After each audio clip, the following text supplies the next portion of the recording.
Hey there guys, and welcome to my review of Terrifier 3. I saw it last night, 6:30 p.m, my local cinema, had a great time. This movie is just absolutely bonkers crazy. I can't remember the last time I saw a movie that made me this kind of uncomfortable to watch.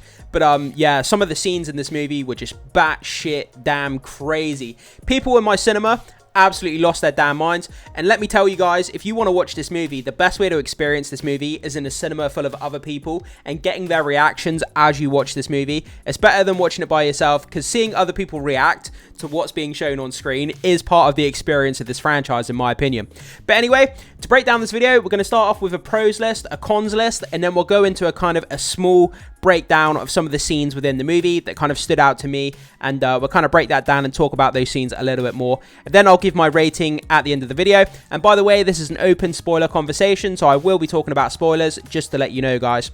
So let's start off with the pros list. So I'm going to refer to my notes here because I've written down quite a lot of stuff about this movie. So the pro list, let's start off with the unrestrained gore. So basically this movie, it sticks its middle fingers up to Hollywood and it says, you know what, I don't care. I'm going to dial the horror up. I'm going to dial the gore, the bloodiness, the nastiness. I'm going to dial it all the way up to 11. I don't give a damn. It's completely unrestrained. It puts its foot down on the pedal. It goes at 100 miles an hour when it comes to the gore. It just doesn't hold anything back, guys. And the thing is as well, when the gory scenes are happening where, you know, Art the Clown is like hacking people and killing people and chopping off limbs, the camera kind of focuses on it for a long period of time. In a lot of these slasher films, kind of someone will get killed, they get chopped or, you know, slashed or stabbed, and then we kind of move on quite quickly.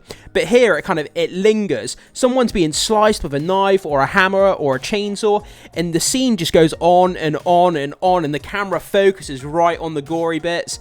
And the special effects just lend to the fact that it makes you even more uncomfortable watching these scenes, because the special effects is done so damn well. The blood, the gore, the bones, the bits of like meat that are hanging off people, the limbs that are falling off, like everything is so well done. It looks so great. It makes you feel uncomfortable, and like I said, the camera focuses on it and it keeps it there.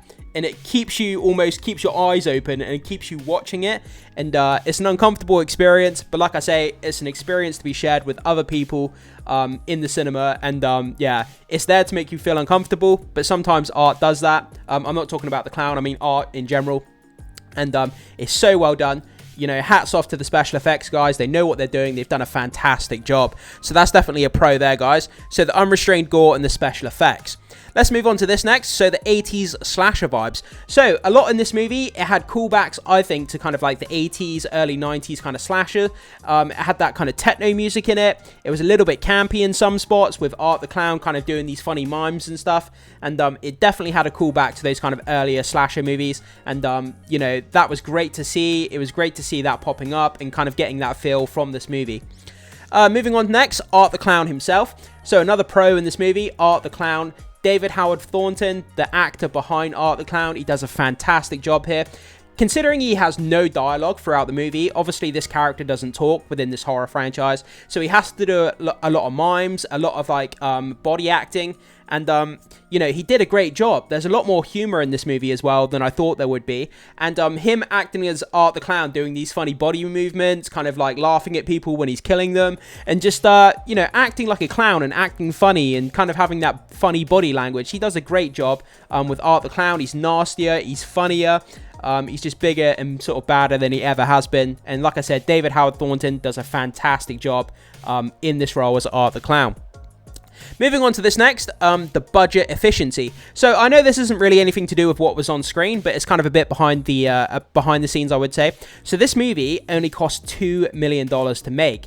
In terms of Hollywood movies, this is such a small budget. It's 1% of what Joker 2, the budget was. Joker 2, $200 million. This movie only cost $2 million. And look at the difference in the kind of the critic and the audience kind of reception of these two movies. Considering the difference in the budget is just insane. $2 million movie, and then Joker 2, a $200 million movie. So it goes to show, just throwing money at a project doesn't always get you what you want. Spending $2 million like this, but doing it creatively, doing it well, and you're giving fans what they want, and critics, audiences, and the box office return is probably going to share results based on the small box office based on the small budget, I should say, and this is a great win for the team behind Terrifier 3. So with that pro list down, let's move on to the cons and things that I didn't quite like about this movie. Again, I'm going to refer to my notes here, so do apologise. But I have a lot written down here, so trying to remember it is going to be near enough impossible if I don't refer to my notes. So the weak storyline here, the narrative to me felt disjointed. So it felt a little bit disjointed, it felt like a series of kind of small horror films. Like each of the kill scenes throughout the movie, it felt like they were like individual kill scenes, and then there was like a little bit of narrative in between to kind of link them together, but the narrative is so paper thin here. There isn't really any narrative to go by. We get this kind of crazy thing where, again, Sienna's this kind of like angel warrior character that's not fully explained.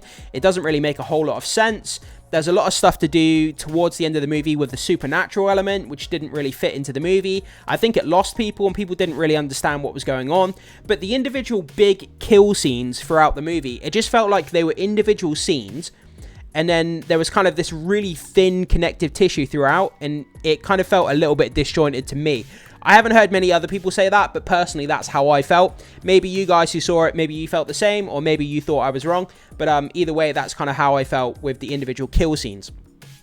So, the underdeveloped plot. So again, talking about this kind of narrative where Sienna, the final girl in the movie, she's this angel warrior, she has a magic sword, and she fights Art the Clown at the end of the movie with the magic sword. It's kind of a repeat of the end of the movie in Terrifier 2. It feels like they're treading the same ground again, but obviously in this movie, towards the end, they have the demon who's also there as well, which kind of adds to it. But then, in some regards, as a con to the movie, the demon overshadows Art the Clown a little bit in that ending scene. And yeah, that's the only thing that doesn't repeat, is the fact that the demon is there. But everything else, Sienna having magical powers, magical powers, the magic sword, being an angel warrior, it's not fully explained. I think it lost a lot of the audience space. They weren't sure what was going on, and that ultimately left me and some of the other people that I spoke to after my screening a little bit confused as to the storyline and kind of the origins of this angel warrior character and why she was chosen to combat evil in this universe, basically. So, moving on to the supernatural elements. So, like I was saying, the supernatural elements, they're kind of turned up a little bit here. Towards the end of the movie, they kind of inject this heavy supernatural element into the movie. And with the demon and also Sienna's little cousin, little niece, I should say, she falls into a pit, which I'm assuming is hell or something akin to hell. And so we have the demon, we have hell, we have a magical sword, she's an angel warrior, and there's all this kind of supernatural elements trying to be injected into the final scene of the movie. And like I said, it lost a lot of people. A lot of people were confused. They weren't sure what was going on, including myself. I still don't fully understand it, to be honest with you. But it was kind of, I understood what they were going for, but still, it lost the audience, and it gave you more questions than it answered. It felt a little bit confusing, and that was a bit of a con towards the movie for me. So, repetitive story, obviously I've talked about that. The final fight scene between Sienna and Art the Clown using the magic sword ultimately kind of came down to feeling a bit the same as kind of the end of Terrifier 2. Still, it was quite a fun, enjoyable fight scene. Seeing Art the Clown fighting the final girl is always going to be fun, but it was just a bit repetitive. It felt like I'd seen that before in Terrifier 2. So, the character arcs and dialogue, the acting and the dialogue for some of the scenes was a little bit cringy. Some of the acting was pretty mediocre. Some of the script and the dialogue was kind of really bad. But then in these low-budget kind of slasher films, you always expect to be bad acting, bad dialogue. It's nothing new, but still, it does detract from the movie a little bit, but it's something we fully expect, so I'm not going to give it too much of a downer. But again, bad dialogue, bad acting in some places, but we've come to know that in these kind of low-budget horror films. So, one of the things that kind of really, really captured my attention as well, the absence of law enforcement in this movie. So Art the Clown now, he's been around for 3 movies, he's been killing so many people, he's been leaving corpses and bodies all over the place, there's no witnesses, there's no FBI tracking him, there's no police force on his tail, there's no witnesses that have seen any of this, there's no CCTV that has captured him. At some point, the police would be after him. Someone would have spotted him killing someone. He would be on CCTV out in the street. Someone would have caught on to the fact that this guy is killing a load of people. But throughout these movies, I feel like there's no police kind of searching for him, looking for him. No one's recovering the bodies. How are the police not aware of this Art the Clown guy killing people? There is a police scene in this movie where you know, at the beginning of the movie, a police officer discovers his dead corpse from Terrifier 2, but that's kind of the extent of the police force. So yeah, I kind of always wondered, you know, how has no one seen him on CCTV or witnesses or people in real life kind of seen him doing these things? Why is the police not looking for him, searching for him, hunting him down? And I feel that that's an element that's kind of missing from this franchise. And moving on to the final point of my cons list, this movie is basically straight up torture porn.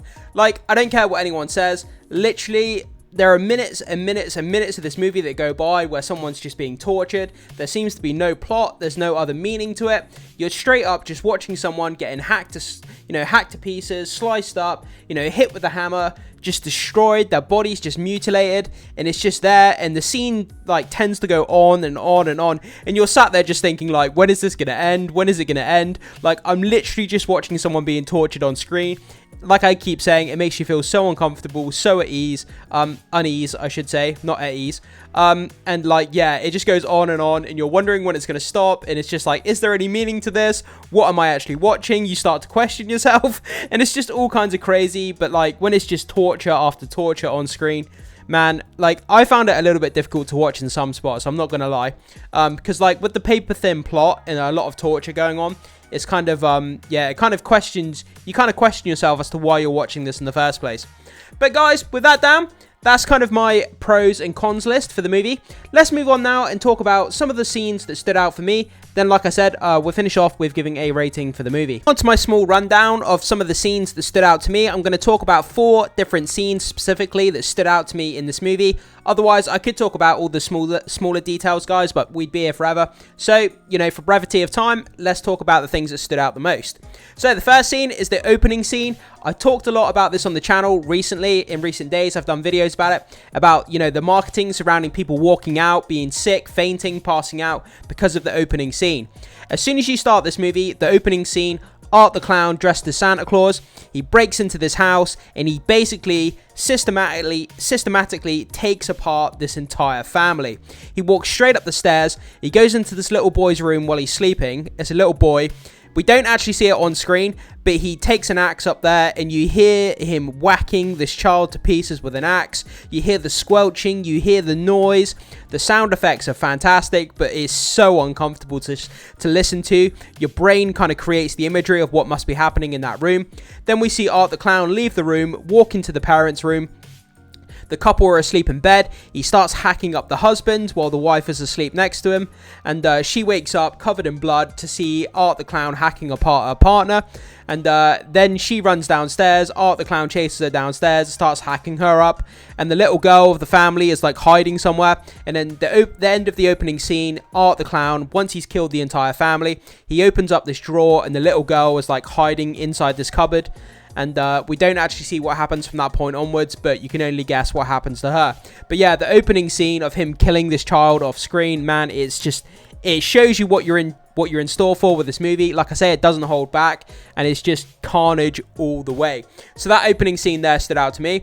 Then we have the bar scene. This is where Art the Clown gets his Santa Claus costume. He's walking down the street. He looks into the window of this bar. He sees a guy sat at the bar wearing a Santa Claus costume. Art the Clown, he walks into the bar.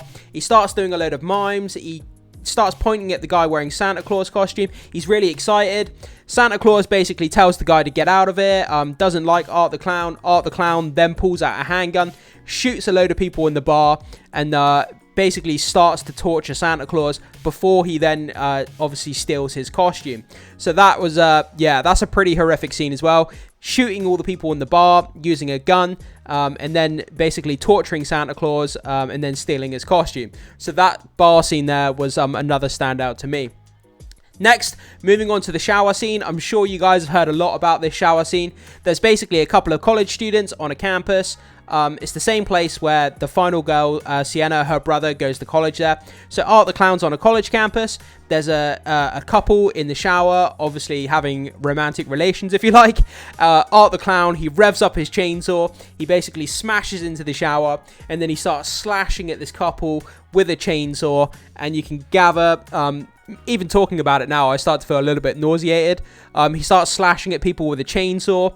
He systematically takes them apart with a chainsaw, and it's absolutely one of the most horrific scenes I've ever seen in any movie. But guys, oh my god, like, I don't think I would watch this movie again. I honestly don't. Like, I enjoyed it watching it once, but to sit through it twice, I'm not sure I'd enjoy it all that much, to be honest, because it's so violent. But yeah, that shower scene with the chainsaw, absolutely on a whole new scale.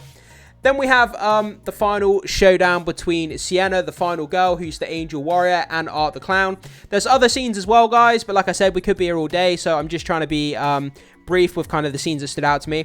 So the final scene, we have Sienna, the final girl, we have the demon girl, and then we have Art the clown, and they have a face-off. Sienna has these magical powers towards the end of the movie, but ultimately, to start off with, she comes back to her auntie's house. Art the clown and the demon have killed her uncle. Her auntie is strapped down to a chair. Then Sienna gets knocked out. She gets strapped down to a chair as well. And then her auntie gets tortured in front of her by the demon and Art the clown. Then Art the clown basically you know, starts to kind of torture Sienna, but she kind of escapes. She has the magical sword that she had in Terrifier 2. Art the clown and Sienna have a face-off. The demon gets decapitated by Sienna. The demon head falls onto the floor. The blood kind of comes out the demon's head. It turns into this mist, and then like this hell pit opens on the floor. Sienna's niece, this little girl, kind of like falls into this pit of hell. It's very strange. I don't fully understand it, but the ending scene, it was fun. Although we've kind of seen it, like I said earlier in the review, it's a little bit repetitive of Terrifier 2 if you got rid of the demon aspect. But yeah, so Sienna has a magic sword, magic powers, fights Art the clown, ultimately gets pinned against the wall. Then Art the clown basically escapes, and that's kind of it. He's still alive at the end of the movie. But yeah, those 4 scenes majorly stood out to me, guys. I think they're fun. There are flaws with it. It's kind of goofy, it's kind of campy, but it's so gory, so kind of cringy at the same time. And ultimately, I did have fun, but I'm not sure I'd watch it again. So, yeah, that's the scenes that stood out to me, guys. It's an extreme horror experience. It pushes the boundaries of gore. And the violence is very excessive if you're not used to this kind of content. So, if you are taking friends or family who haven't seen this movie, make sure you tell them, you know, how excessively gory this movie is. Because I don't think it's fair to take someone to this movie not telling them kind of what they're in store for here. It offers creative, disturbing horror for those who can handle the brutality, like I was just saying. But make sure you do tell people. I think it's only fair that you tell someone what they're in store for if they don't know anything about this franchise before they go and see it. That's if you're taking them with you. And ultimately, I would say after all of that, guys, after the pros, the cons, and then kind of that breakdown of the 4 scenes that stood out to me, if I had to give this a rating, the rating system I would give it is based on slashers. I'm not rating it out of like all of the major Hollywood blockbuster films. This only had a $2 million budget. Ultimately, when it comes to slashers in the horror genre, I would give this movie out of 10. I would give this a 7 out of 10. It's better than average. It's not like amazingly good. The acting, the character arcs, the dialogue ultimately fell flat. The paper-thin storyline, the confusing kind of supernatural elements. If they brought those elements up, the dialogue, the acting, the supernatural elements, kind of better explanation of what's going on in the story, if they rise that up, this could easily become a 9 in my opinion. A 10, I'm not really sure it would ever become a 10, but it would definitely become a 9. It would get 2 more points, but still a 7 is a solid. The kills, Art the clown, the humor, the campiness, the 80s throwback, everything about this movie is really fun, although some points can be really hard to sit through if you're not used to the excessive gore of this franchise. But yeah, guys, that's kind of my review there. So I throw it off to you. Have you seen this movie, or are you going to see this movie this weekend? Let me know what you think about this movie down in the comment section, guys. Can't wait to hear what you have to say. Thanks so much for being here and watching this review with me. I really do appreciate that, and I will see you in the next one.